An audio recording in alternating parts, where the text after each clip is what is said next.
নরসিংদীর মনোহরদীতে Rampur premier league football টুর্নামেন্টের final খেলা অনুষ্ঠিত হয়। ৬ ডিসেম্বর শুক্রবার বিকেলে উপজেলার রামপুর বাজার খেলার মাঠে এই খেলা অনুষ্ঠিত হয়।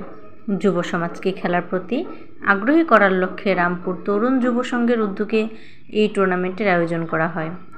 অনুষ্ঠানে রামপুর তরুণ যুব সংঘের সভাপতি নাইম সাদেক এর সভাপতিত্বে ও সৈয়দ আজহারুল ইসলামের সঞ্চালনায় প্রধান অতিথি হিসেবে উপস্থিত ছিলেন নরসিংদী সরকারি কলেজ ছাত্র সংসদের সাবেক সম্পাদক খম কামরুল ইসলাম।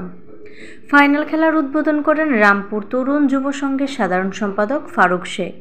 এ সময় আরও উপস্থিত ছিলেন ক্লাবের সদস্য নাজমুল হক ফরহাদ, তানবীর আহমেদ তমাল, শান্ত দাস, আজহারুল ইসলাম, মোহাম্মদ পলাশ, এমদাদুল হক, নাহিদুল ইসলাম, কাউসার আহমেদ, ইমতিয়াজ আহমেদ, আকরাম মেম্বারসহ স্থানীয় গণ্যমান্য ব্যক্তি ও ক্লাবের সদস্যরা।